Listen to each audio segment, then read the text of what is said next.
എന്താണ് ആരോഗ്യം എന്ന് പറയുന്നത്? രോഗങ്ങളില്ലാതിരിക്കുന്ന ഒരവസ്ഥേനെയാണ് നമ്മൾ പൊതുവെ ആരോഗ്യം എന്ന് പറയുന്നത്.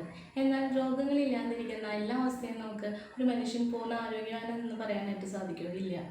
ശാരീരികമായിട്ടും മാനസികമായിട്ടും എല്ലാ രീതിയിലും ഒരു മനുഷ്യൻ ഓക്കെ ആയിട്ടിരിക്കുമ്പോഴാണ് അതിനെ നമുക്ക് ആരോഗ്യം എന്ന് പറയാനായിട്ട് സാധിക്കുള്ളൂ. ഒരു ആരോഗ്യമുള്ള മനുഷ്യന് എന്തെല്ലാമാണ് വേണ്ടതെന്ന് നമുക്കറിയോ? ആദ്യം നല്ല രീതിയിൽ അയാൾക്ക് ഉറക്കം വേണം. ചുരുങ്ങിയത് നമ്മളൊരു 8 മണിക്കൂർ അല്ലെങ്കിൽ 6 മണിക്കൂറെങ്കിലും ഉറങ്ങണം. അതുപോലെ തന്നെ നല്ല ഭക്ഷണങ്ങൾ കഴിക്കണം, വ്യായാമം വേണം. ഇത് മൂന്നും ഉള്ള ഒരു മനുഷ്യനെ നമുക്ക് ഒരു പരിധി വരെ ആ മനുഷ്യൻ ആരോഗ്യവാനാണെന്ന് നമുക്ക് പറയാനായിട്ട് സാധിക്കും. നമുക്ക് പണ്ട് കാലങ്ങൾക്ക് എടുക്കുകയാണെങ്കിൽ ഇപ്പം നമ്മുടെ അച്ഛനപ്പൂപ്പന്മാരെ കാലഘട്ടം നമുക്ക് നോക്കുകയാണെങ്കിൽ നമുക്കറിയാം, അവർ കൂടുതലായിട്ടും കർഷകരായിരുന്നു. കൃഷിഭൂമിയിൽ പണിയെടുത്തിട്ട് അവിടെ നിന്ന് ലഭിക്കുന്ന ധാന്യങ്ങളും കിഴങ്ങ് വർഗ്ഗങ്ങളും അതുപോലെ പയർ തുടങ്ങിയിട്ടുള്ള ഇടവിളകൾ ആയിട്ട് അവർ കൃഷി ചെയ്തിട്ടുള്ള ഒരുപാട് അങ്ങനത്തെ ഭക്ഷണങ്ങളായിരുന്നു അവർ അധികം കഴിച്ചിരുന്നത്. അതുകൊണ്ട് തന്നെ അവർക്ക് രോഗങ്ങൾ ഉണ്ടായിരുന്നില്ല.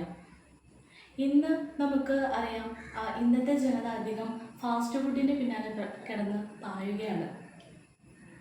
നമുക്കറിയാം, പിസ്സ, ബർഗർ, KFC, ഇന്ന് എത്ര തന്നെ ചിക്കൻ്റെ തന്നെ വെറൈറ്റികളുണ്ട്. ഇതെല്ലാം നമുക്ക് ഒരുപാട് ആരോഗ്യ പ്രശ്നങ്ങൾ നമുക്ക് സൃഷ്ടിക്കുന്നുണ്ട്.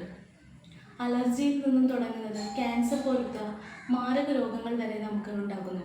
ഹോർമോൺ, ഈ ചിക്കനിൽ കുത്തിവെക്കുന്ന ഹോർമോൺ, ഒരുപാട് ഹോർമോൺ വ്യതിയാനങ്ങൾ നമുക്ക് ഉണ്ടാക്കുന്നുണ്ട്. അതുമൂലം ഒരുപാട് ലൈഫ് സ്റ്റൈൽ ഡിസീസ്, അതായത് നിത്യജീവിത രോഗങ്ങൾ കൊണ്ട് ഒരുപാട് നമ്മുടെ വിദ്യാർത്ഥികളായിക്കോട്ടെ മുതിർന്നവരായിക്കോട്ടെ ഒരുപാട് പേരിന്ന് ആശുപത്രി വരാന്തകൾ കയറി ഇറങ്ങുകയാണ്.